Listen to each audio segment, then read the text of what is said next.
book signing. There is a book signing happening, I believe tomorrow, right? So all of a sudden we had like an impromptu gift signing. This happens when you have someone like Don Norman. People can't help themselves, including you, you're guilty. Okay, welcome back everyone. I hope you had a good break. You know, every time there's a break, I always say, oh, I'm gonna get myself a little dim sum, but I end up not eating anything because I end up talking to a lot of people. I just spoke to a few people just now. I was checking out the conference board. Did you see all the comments there? Yeah, and I just told Dawn, I said, this is going to be the DNDA 2026 because the topics there are really interesting. So it really surprises us what people walk away from. I've spoken to a few people from Canada. Sam and Catherine talk about gamification. Don't worry, you're going to hear from them tomorrow, right? I spent my break getting my book signed. Okay, I cut the queue just to get my book signed. I have two more, okay, but you know I'm gonna let others have a chance to get inside, so yes, I'll bid my time. We now continue with the second part of the DNDA25 Laureates Plenary, where we have more award recipients, and they will share how they turn ideas into impact and creativity into change. So please join me in welcoming our next group of laureates.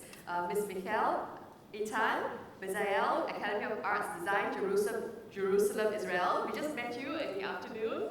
Let's give them a warm welcome. Mr. A. Balasubramaniam, Institute of Design, J.K. Lashmikat, University, India. Yes. Mr. Bruno Ribeiro dos Nascimento, Design Research, University of Fortaleza, Brazil. And finally, Ms. Catherine Kumek, Aga Khan Foundation. And of course, moderating this panel is Mr. Srinivasan, CEO, Don Norman Design Award, and co-chair of DNDA25. Thank you so much.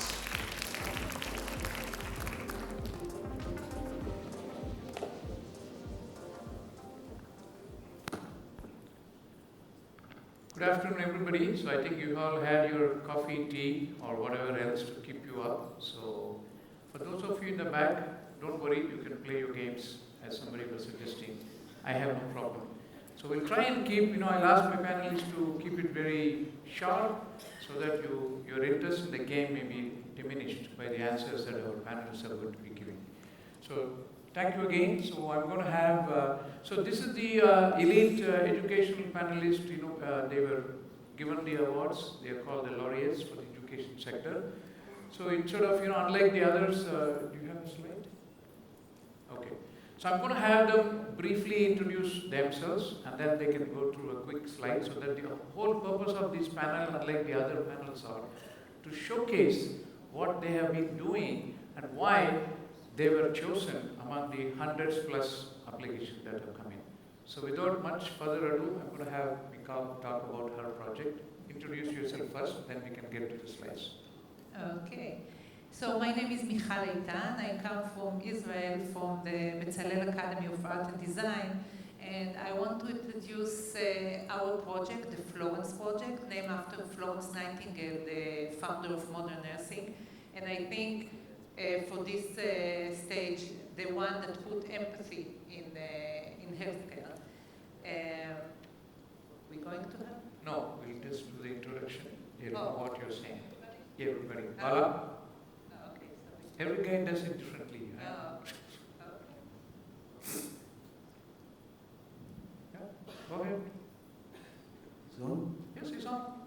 Good evening, everybody. I'm Bala Subramaniam, Bala for short, and I represent the JK Institute of Design at the JK Lashmipat University, Jaipur, India.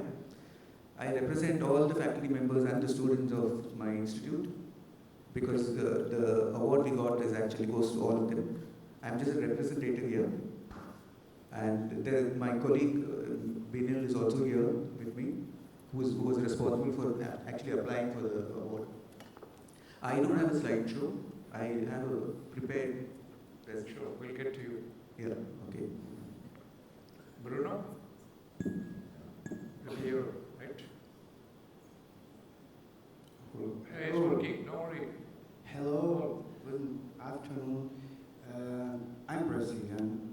I don't speak English, so I use this app in phone, but no work. I write my discourse. This is out my script discourse. ¿Alguien habla español? ¿Yo puedo hablar español? ¿Yo puedo hablar español? ¿Es posible? ¿Sí? Yeah. Let's give a big round of applause for the courage. Language is not a barrier. The project that you've done is commendable, so we really don't have a problem. If you can or cannot speak fluent English, it's not a crime. Let's move on. Let's go to the next one.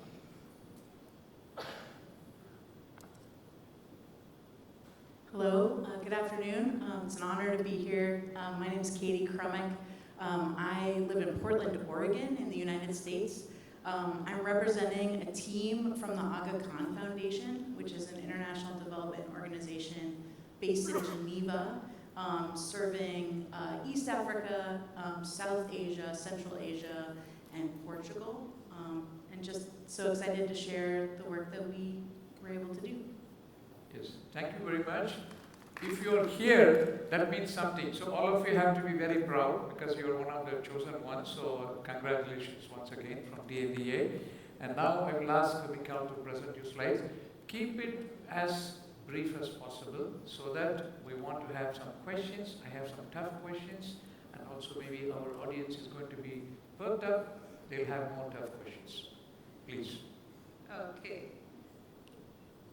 But Slide. okay, so It will come. Just relax. okay, I'm relaxed. So the Flores project is a living lab in a hospital. We take students from the university, and instead of learning in the class, they move to another city about 2.5 to 3 hours away. So they move away and they study for a full semester in a hospital using the design thinking methodology together with the hospital to try to find and to work on human experience issues in the hospital. Now I need... The clicker is there, Bala. Don't hold on, you don't have any slides. Give it to others, please. So the idea is to have a multidisciplinary group of students work with real challenges. So it's not something we think about, something we dream about. It's a real challenges with the people of the hospital. We design with the people in the hospital, so it's a mixed group of students, and we use the methodology from start to end. We use the methodology. Why design thinking? It's a result-oriented methodology. It's iterative process, so we start something, we try something, we do it again and again until we achieve the right solution or the right thing that we want to do. It's a co-design. We work with multiple group of people. This is something that, from educational point of view, get you to understand the real world, get you to try and see how the real world is operating. It's research-based, and this is something that is really important for me to say, that it's not that I feel this is the right thing. It's a very methodological process that we do, and of course, you know, this is something from early morning. We talk about empathy and human-centered approach. The idea is to put the students in the field, and we see the program is running for the past 5 years, and we see all kind. We see the hospital taking the ideas, and put the solution in the field, and we see the outcome in the field already in many areas that we did. Thank you. Thank you. Bala is going to describe what his school does. So as we said, he is based in Jaipur. So Bala, please. It was 2019 when we started the Institute of Design at J.K. University. And 6 months into the course, we had the pandemic. The planet was in a crisis. The economy was badly hurt. Solving such issues required a visionary mindset that will have long-term strategies and a beginner's mindset to create immediate solutions. It called for an especially sensitive and adept kind of a problem solver. When I was invited to set up the Institute of Design, we saw it as an opportunity to train such designers. We parked the curriculum at the crossroads of technology, business, society, culture, and people. We emphasized on the old-fashioned working with hand, going analog for the first year of study. The old adage, learning by doing, was invoked. We wanted the students to understand and empathize with people of the real India. So we took them to a village for an immersive experience, spending a week working, eating, and living like a villager. We introduced critical thinking as a mandatory subject. Our students began asking searching questions like whether the planet needed another chair, another shirt, or a fancy object that pleased the eye but harmed the earth. We brought the industry into the classroom. We invited representatives to evaluate student work and our curriculum, ensuring that we remain current and contemporary. We introduced new disciplines like interdisciplinary design and integrated communication design that included both the analog and the digital. We introduced Internet of Things. We studied how to leverage technology to get things done. That's when the magic happened. With all these measures, the first batch is turning out to be different. They were remarkably empathetic, ethical, enterprising, and effective.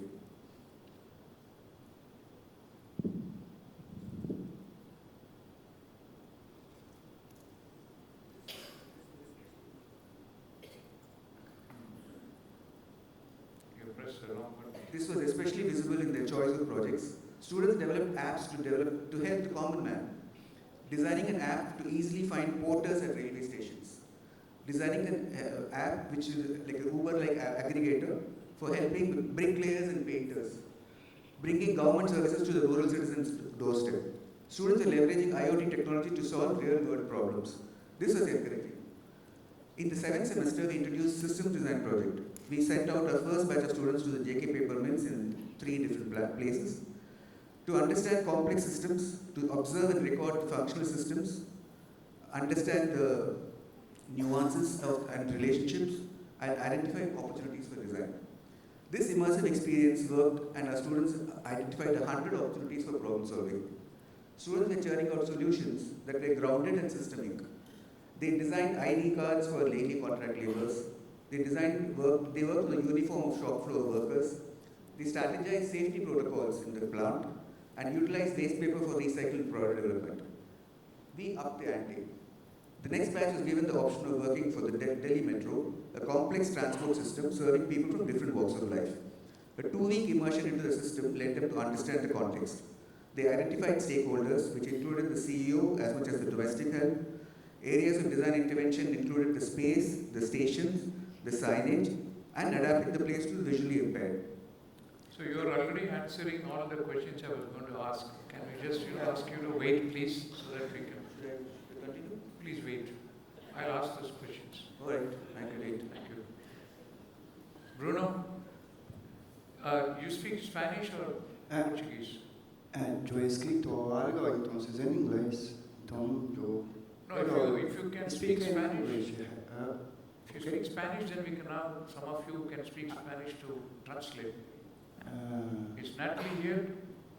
But I can. Okay, cool. Okay. Very good. To I get this. Yes, very good. Right. Good afternoon, everyone. My name is Bruno Ribeiro from the University of Fortaleza in Brazil, and I'm the Director of Design Research and Education Program in the design course in the University of Fortaleza. Slides, pass it. Gracias. For those who might have trouble remember my name, just think Bruno, like the singer Bruno Mars. That's all. I want to say that it's an immense honor to share this stage with such experienced colleagues and projects and to have such a tentative and amazing audiences like you. Before we begin our conversation about design research, the way we have been thinking about design as a tool for social transformation, I should tell you that this is my first time outside Brazil. And like our project.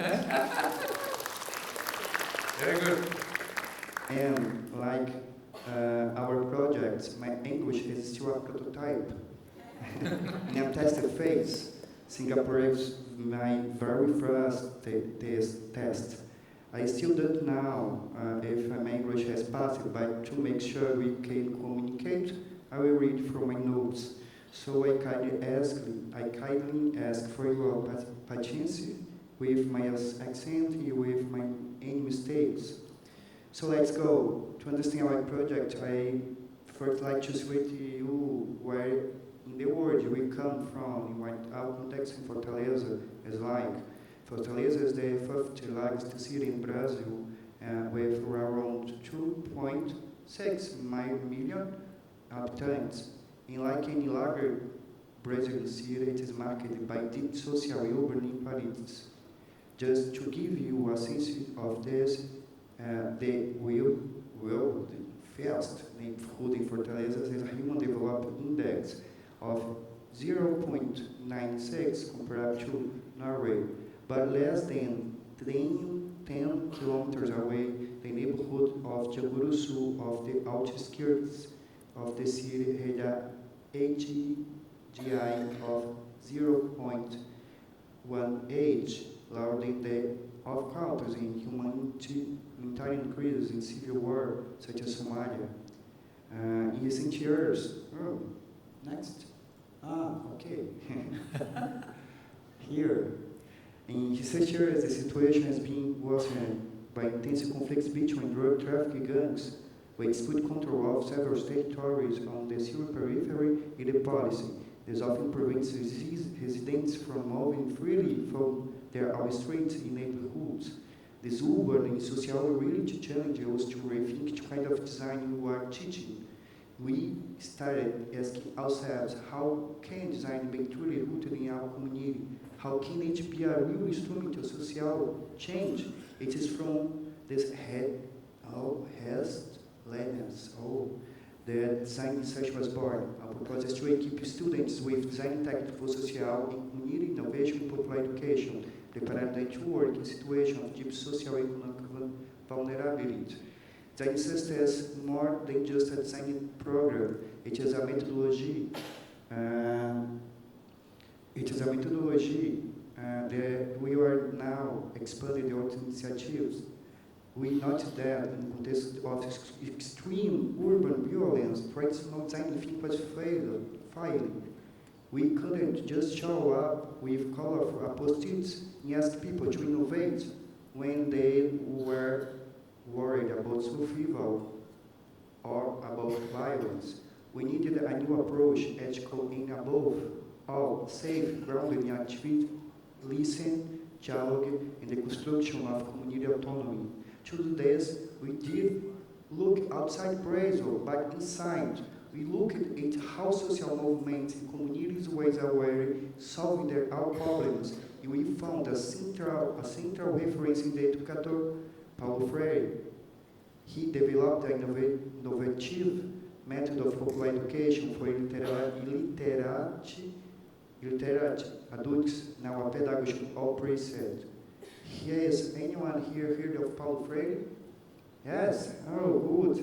For those who haven't, Paulo Freire was a Brazilian educator who defended a critical dialogical education done with people and not for them. Beyond techniques of popular education, Freire helped us understand that we also needed to change the way we think about and practice design. Design, just like education was for free, should be a practice of freedom, acting together with the community, never one aid or merely for it in the construction of the problem, because many things that seem to be problems from the outside are not problems for the community, and the always collective construction of solutions. In addition, we incorporate the social technique widely used by social movements in Brazil to enter with our students more safely into territories affected by urban violence, social culture. Social culture is a metaphor used to describe localized but strategically placed urban social interventions capable of producing systemic transformative effects of the urban social fabric of territory. First, we identify a social facility that acts as a central point in the community, such as a school. Then we start to develop activity with the child. Gradually, we involve and gain the trust of parents, and finally, we get to know and earn the trust of community leaders. In this way, we are able to enter and live these communities more safely. Our methodology radically integrates Paulo Freire's pedagogy with socio-cultural design. It's followed through rigorous states. First, critical listening. Second, co-creation. Hey? Oh, community autonomy first. So, some you might be wondering, but does this actually work? It is a realistic in everyday world of our universities. This answer is yes. So it's this 2023, we have developed two web solutions, many of them awarded at regional and national levels. These solutions range from apps to support the learning process of neurodivergent children for the community, community we have worked with continuously since the beginning of the program to automate the irrigation system for community gardens. We have also started working into new territories for a social project that supports children in situations of vulnerability. Right now, we are working on 7 projects ranging from didactic resources to help teachers include children who have suffered sexual violence to a service design project focused on informal works who serve the traits of Fortaleza in the community. Sorry, it is time. Oh. No problem. Thank you. Great effort. So I'm going to go to Catherine to let's give a big round of applause for high energy. I know I'm in the right place with Paulo Freire is referenced, so very inspiring for me too. Thank you. Okay, so the story of this project started when I was training leaders of NGOs in a design thinking program, and I met a man named Munir Ahmed, who's the global lead for innovation at the Aga Khan Foundation. And he was very keen and eager to bring human-centered design practices into the development projects of this huge organization that focuses on all kinds of SDGs like nutrition, health, early childhood, education, business development, economic development. And so after working with him in that training setting, we started to explore what are some other capacity building tools that we could bring so that novice non-designers could use these tools to make more community-based, humanity-centered development projects. And so that was the question.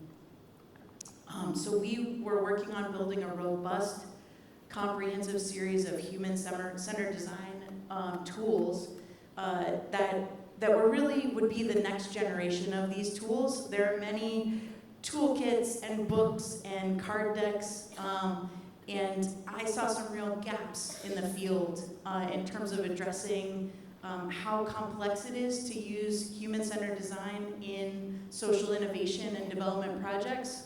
I saw gaps in where some of the first generation tools supported non-designers in making their way through the process. And we wanted to develop a system that would help kind of fill in those gaps and support people who didn't have the resources of experts. On the team that I led that developed these tools, one of the things we were inspired by, my colleague Gray Garman was in the Peace Corps, and when he was deployed to his remote village in Ghana, he was given this book, Where There Is No Doctor. And this is a book that is meant to help you triage your own medical care until you can get to a doctor. It's more than first aid, but it won't tell you how to do surgery, right? And so that's what we were trying to do with our toolkit. It's more than the very basics. It's not going to make you a professional designer, but hopefully it will help you to make more progress than, again, those first generation tools. So we really were thinking about what are the most difficult aspects of the design process, and found that scoping a project, which is literally setting the table for all the work ahead, is one of the most difficult things for novices. And so we wanted to create more supports and resources to help them set the table for their design work so that it will be effective. We wanted to, another thing that I've noticed in the field is that when people are beginning with the design process, they often use a very simplistic and prescribed set of steps, no matter what the context of the project is. And so they use the same process no matter what. And what I realized at AKF is that for the process to have legitimacy, it needed to be able to flex and be nimble and be responsive to the context that they were working in. And novices, again, don't have that intuition and understanding of how to design those processes. So we created a tool that helps people assess their problem and the innovation potential of their problem, and then gives them a recommended set of tools. And I'm gonna skip ahead. So really wanting to bring into the design thinking process, and this is why it was so well aligned with Dawn's book and the notion of HCD+, is to work in a way that is ethically and equitably oriented, that has an eye toward usability, the tools, while also addressing that complexity. And lastly, we use this framework, again, very well aligned to HCD+, to help guide every decision that comes out of the tools, the use of these tools, right? So it has to make feasible sense, it has to technically work in the context, it has to meet the needs of the people, it has to financially work, and it has to consider environmental sustainability as well. So we believe that a solution is not truly innovative until it gets into that center of those Venn diagrams. These tools are freely accessible through AKF on their Learning Hub. If you haven't heard of the AKF Learning Hub, I'd encourage you to go. There's tons and tons of free learning modules there that are meant for the global good, including all of these HCD tools. So, thanks. Thank you very much. So I'm going to start with Bala, since I stopped him from going further. So your school, even though you started in 2019, the pedagogy addresses big picture systemic challenges, including education, healthcare, public policy, sustainability, manufacturing, and disaster management. So the program has so far collaborated with communities and organizations, as what you have been saying in your websites. Can you give me an example in impactful systemic solutions in the areas of rural community healthcare, education, worker well-being, or dignity in mobility for differently abled?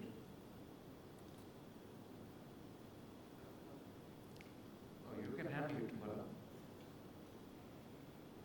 4 areas. So the 4 areas that I want to know from your side are, how do you handle the rural community healthcare, number 1. And number 2 is education and workers' well-being. Okay. And also dignity in the mobility for differently abled people. So the last one, for differently able, we had a solution from a girl who worked on the signage system for the visually impaired. So what she did was, she realized that the people who come to take the metro will have to call up the office and ask for assistance and will be taken to the train, which was kind of demeaning because you have to every time call up and rush. What she did was, she worked on a braille system which had a signage on the side grills of the station. So you could have, you could feel with your fingers and understand where she is and where she has to go. So that was one successful implementation of the Delhi Metro solution. Yeah. What about the rural community health? That's also quite important because you're rural community. Pinal? You there? Okay, while you're thinking, I'll come back to you. I'm going to go to Mikal. So one of the things that I was very attracted was that you are having in the hospital, the students are working there from wherever they are and for a longer period of time. So what are the challenges typically when they come from an outside positioning, and what does they do to help themselves to overcome the challenges? Is there any help that your organization or the hospital provides them? Okay, so it was, I don't know if it's luck or, but we find the right counterpart in the hospital. It's the manager of the hospital that understood that design can be a helpful tool. And he said, we are going to give you all the assistance needed. So this is a nice first step to enter a system. We were lucky to have the first challenge. We walked around hospital meal and satisfaction of children in the pediatric ward from the meal. And the outcome of this project was so good, and the hospital implemented most of our solutions. So next year was much easier. Next year we worked on caregivers and how caregivers are in the internal ward, how they live and how they get around during being there with the loved one 24 hours a day. So the next years were much easier after first success was there. But unless you have a system to measure what problems they face in this year, how can you say that next year they will be better? Do you have a system today that is in place for people to go and say, these are the challenges that I faced and these are potentially the solutions? Because that's one of the key principles of the humanity-centered design, where we ask the people for whom we are designing. If you're saying that next year they will improve, how will they improve? So I think, in general, when we talk, everybody wants innovation and everybody wants, but it's really hard for people to accept innovation. That's why I'm asking.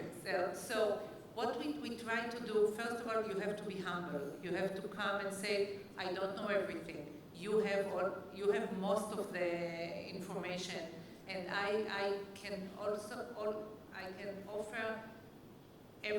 some kind of external eye. I can offer you something, and this is something that we start very, very small. We don't know everything.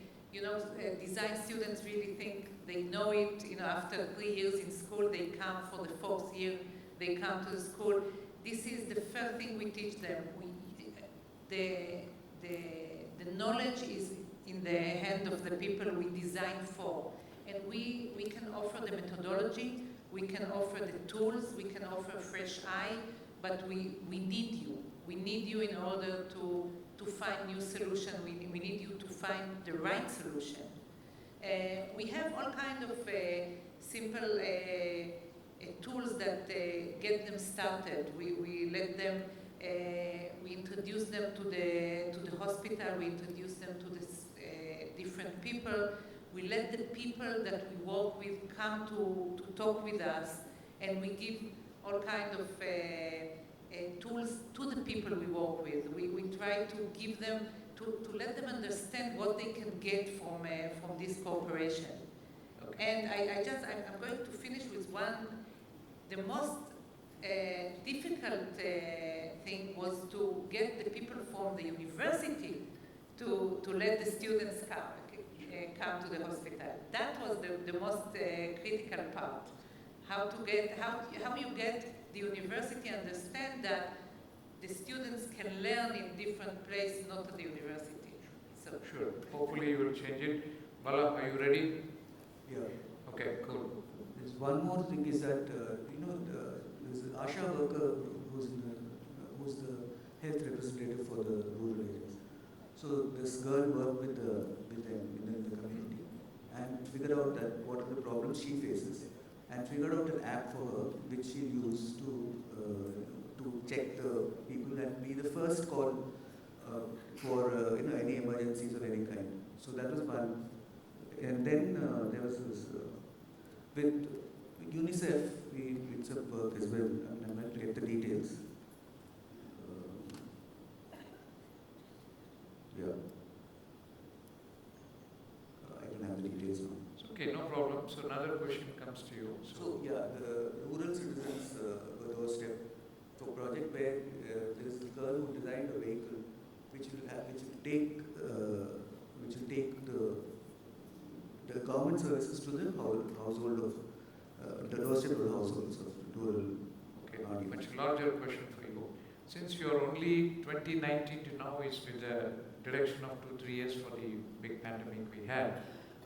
In such a short period of time, in my opinion, you really made some good progress as an institution imparting design education.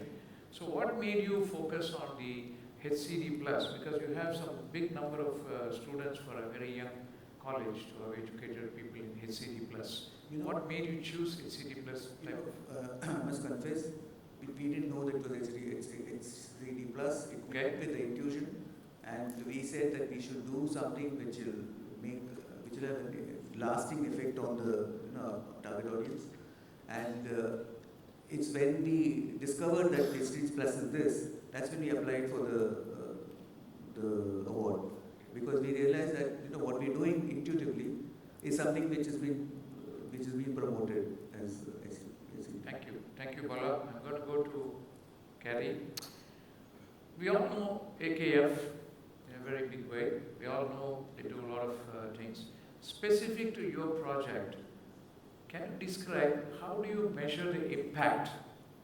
Because most of the time we all do a lot of good things, not knowing that they are really making some impact in the society for which we are designing or with whom we are designing. So how do you measure the impact in your current project that actually won the accolades? Yeah, thank you.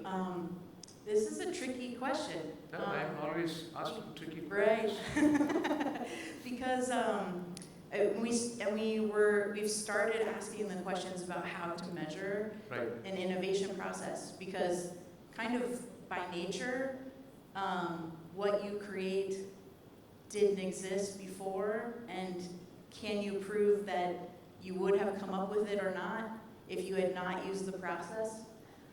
So to me, I focus much more on the storytelling and the insight and the buy-in from the community, which we have tons of evidence to show, right? Instead of coming into a community and saying, this is what you need and this is where we're putting the money, we have people who are determining what they need and then expressing that this is different than they've ever experienced in terms of a development project. So those are kind of the indicators. And even you might come up with a solution that has been tried before or has been done in another context, and that's okay if the community feels that it is what they need at this moment and that they are excited about the implementation of it. Another question, maybe not as tough or maybe more tough. For a big foundation like AGM, is there an audit process for before they allocate budgets to your project or other projects? Do they measure saying that this money was spent for this purpose, this was the result? Is there any periodicity, like once in 6 months or once in 3 months? Is there an audit committee that does? It's in general, not related to your project. I was going to say, it might be above my pay grade, but I believe so, yes. There's lots of monitoring and evaluation activities at AKF. I think one thing that we were considering with this, trying to bring in human-centered design into these development projects, is how do we again assess and communicate to the leadership of a country office, of the global team, that this particular project has enough of an entrenched challenge and a big enough potential impact that we should slow down and put resources to it. And that's a big challenge in a big organization. But to be able to say, you know, this project is about changing human behavior and motivation around nutrition in mountainous Tajikistan, and we've tried things in the past that haven't stuck. And if we could understand the root causes and the feelings and the emotions of the people, we could really move the needle on stunting and malnutrition. And so being able to, again, assess the nature of the project and then advocate for more time and more resources. Thank you. This question was not just for you, it's also for me and for DNDA, because part of the challenge for us to identify which project, which educational institution that is doing commendable work, we need to reward them. But then comes the question of, are they really impactful?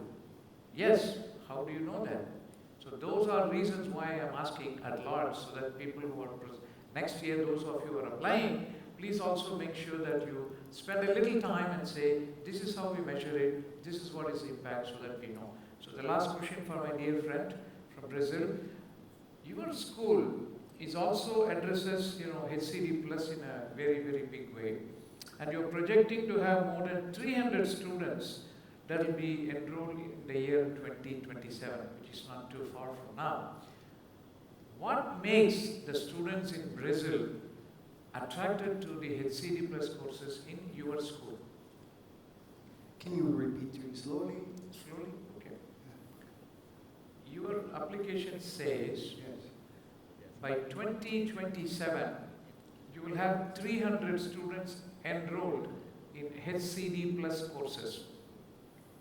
That's what is stated. Okay. Now, the question is, maybe not 300, maybe 100. It's okay. Why are the students in Brazil choosing your place to study the HCD plus courses? Why do they choose you? Yes. Ahora yo voy a hablar en español, porque esto yo no he escrito antes, sí. Yo no lo sé si he cumplido bien, pero en Brasil, la forma, el modo como nos estamos en territorios son muy, inicialmente, del lado de la universidad, tiene una comunidad muy pobre que tenía trabajadores que vivían allí y trabajaban en la universidad. Entonces, iniciamos un proyecto junto con esos trabajadores. Empezó a cómo es posible el curso de diseño estar acá y no tener ningún tipo de proyecto, de una herramienta de mudanza social para su comunidad. Yes. Entonces nos repensamos todo el curso, teniendo el programa Design Research como el fundamento. Incluimos la formación de los alumnos, las técnicas de Paulo Freire, del trabajo comunitario, de los movimientos sociales, en la perspectiva, con la intención de construir no solo soluciones materiales o tangibles de algún modo, pero producir autonomía, producir justicia social, compreendendo que las comunidades ya tienen, muchas de ellas, desenvolvido soluciones para sus problemas, soluciones, modos de se organizar y resolver los problemas. Entonces, el diseñador no es solo aquel que proyecta, es sobre todo aquel que facilita los procesos sociales. Es de eso. Thank you very much. We're just finishing right on time. Is there any questions we can entertain for a minute or two? Otherwise, yes, Don. Somebody can give a mic to Don, please.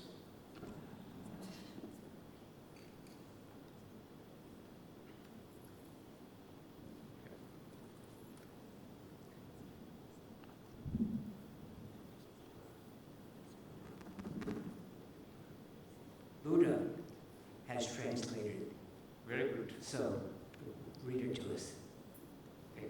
I couldn't get the initial part, but I would start with the middle of his conversation, which is, no one could associate me with their community. Then we reviewed the entire course in the students' programming. Paul Ferrer's technique of community work in social movements from the perspective of intending to build not only material solutions or temple of the mode, but to produce autonomy and social justice. Understanding that communities already have many of them, say forgotten solutions to their problems. And solutions and modules are organized to solve the problem, so the designer is not only the one who designs, but above all, the one who facilitates the social processes. Thank you. Let's give a round of applause to Prabhuda. Thank you. So we have come to the, any other questions? Last minute people want to change their minds? I know you guys want to go home. Thank you. So let's give another round of applause for our wonderful panelists. Once again, congratulations on your very good projects that came up to the top level. Let me finish. Huh? I have one more. Yes, please. So one of the biggest successes we've had is the fact that we've provided a platform for our students as as an opportunity which they didn't realize. Designing is all about making pretty stuff. Now they're getting into strategy and all that as well, and they realize that systems thinking is something which is going to take them a long way. So the graduates who are practicing in this field as well. The first batches, one is working with the community in Jaipur itself. It's a self-sustaining community. There's one girl who works on curriculum development for K to 12 in a rural school. So, I mean, these are indicators for us to say that what we're doing is right, and what we intuitively did was the right thing to do. Just want to add. Thank you. That's good. We heard yesterday in another context, overall, younger students, they want to go not to the core engineering courses, but they want to take social sciences. The enrollment in social sciences is increasing in many colleges across the world from whatever we have been learning. That's a great thing for us, and we really hope to continue to do that. So we'll inspire next year's laureates, so please take your time, come back to us and tell us what you're doing so that we can spread the message across to all of us in the world. Thank you once again. Thank you.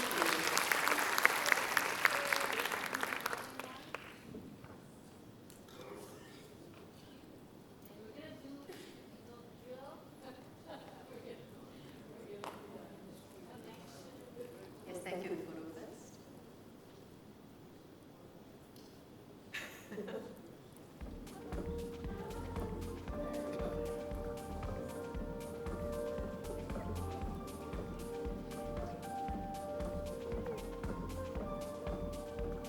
Thank you Thank you so once again. much. Thank you.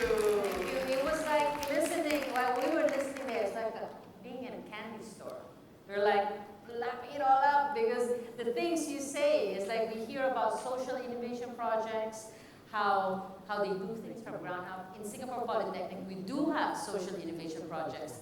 We do it here in Singapore, we also do it overseas. We have overseas partners. Yes, and it's wonderful to see great representation of different countries here working in education, but also with the rural communities. So very nice to see that. Absolutely.